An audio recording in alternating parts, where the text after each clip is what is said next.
Did you know that around 19.1% of Americans suffer from some kind of anxiety disorder? This means that over 40 million Americans are suffering from this damaging mental health disorder. As someone who suffers from anxiety myself, I decided to read You Are a Badass, How to Stop Doubting Your Greatness and Start Living an Awesome Life by Jen Sincero to get some tips on how I could improve some of my anxiety symptoms. Specifically, I wanted to address some negative self-concept feelings and some self-fulfilling prophecies that I wanted to avoid, which are both pretty typical features of anxiety. So in this presentation, I'm going to discuss Sincero's advice on how to heal your self-concept, how to change your thinking to avoid those self-fulfilling prophecies, how to reject fear and become more assertive, which is something that also typically accompanies anxiety, and how I implemented Sincero's advice into my daily routine and how that impacted me, since I did actually take the advice from her book and implement it into my life and see if it helped me with my anxiety symptoms. First, let's discuss Sincero's advice for improving your self-concept. First, Sincero says to, quote, drown yourself in affirmations. Now, what does this mean? This means that just positive self-talk, using those I am statements to improve your mental health and some of your anxiety symptoms. Even if you don't believe it, faking it till you make it really works here. And specifically, Sincero offered a couple pieces of advice when using these affirmations. First, she recommended the post-it note method, which involves posting post-it notes with positive affirmations anywhere that you might frequent throughout the day. So that might be on your refrigerator, in your car, on your mirror, anywhere like that. A really fun way and sort of a low stakes way to improve that self-concept.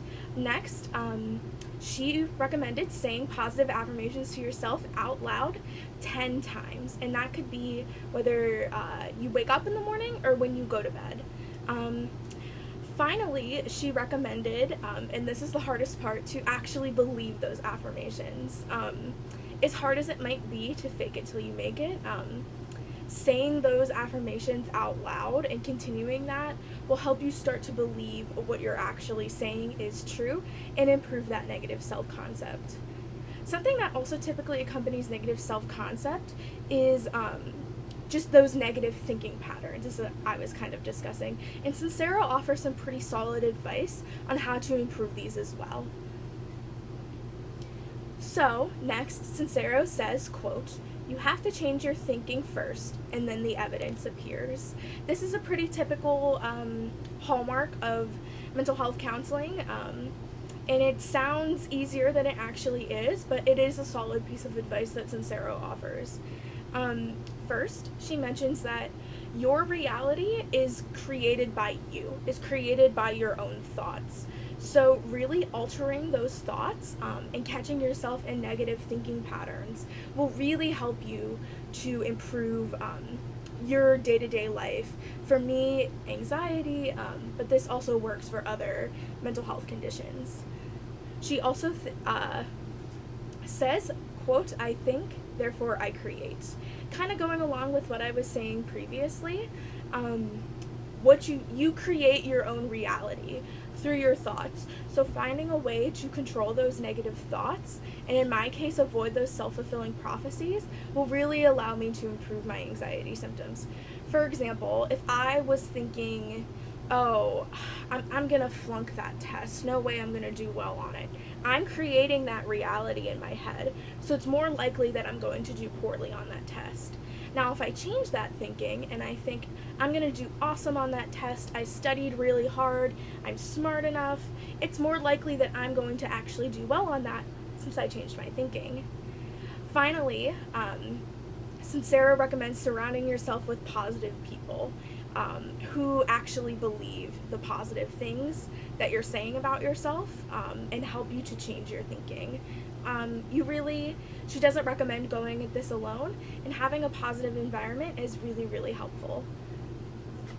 So next, Sincero recommends to, quote, view fear from the rearview mirror. And really, a lot of anxiety comes with fear, at least for me it does, and that can really prevent us from living a really fulfilling life and doing the things that we want to do. So, she first makes the point that fear doesn't really exist when you're looking back on the past. And an example she uses is, oh, if you were afraid to go skydiving, when you look back at that in the past, you don't think about how afraid you were. You think about how awesome that experience was. And that applies to all other experiences as well. And she also says that fear has become a habit for so many of us. We kind of box ourselves into a corner. We're used to being afraid. So we don't try. We don't go for the things that we want. And then finally, Sincero says, quote, "Our greatest fears are our greatest waste of time." And really, that's true. She's saying that you're not going to be able to get what you want if you spend all of your time fearing it instead of actually doing it. And this is really helpful for people with anxiety who may, spend a lot of their time being apprehensive about the things that they want to do but feel like they can't. So, now that we've discussed all of Sincero's advice, let's take a look at how they actually impacted me and which ones I implemented into my daily routine. So I decided to implement the affirmations and the change in thinking into my daily routine to try and improve my self-concept and my tendency for self-fulfilling prophecies. So these were really small changes to my routine. Like, I would say the affirmations 10 times when I woke up in the morning and 10 times before I went to bed.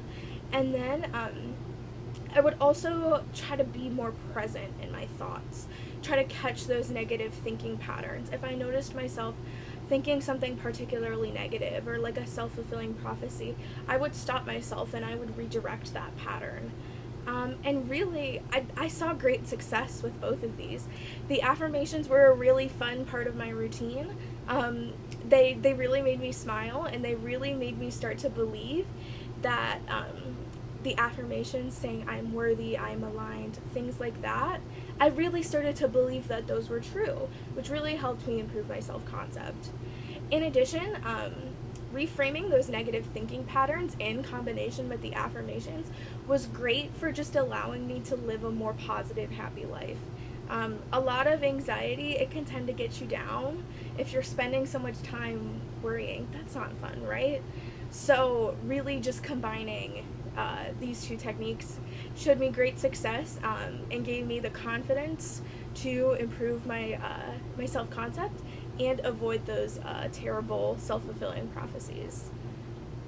So to conclude, I found great success in reading You Are a Badass, How to Stop Doubting Your Greatness and Start Living an Awesome Life by Jen Sincero. First, we discussed Sincero's advice for self-concept, and then we discussed how to reframe those tricky negative thinking patterns.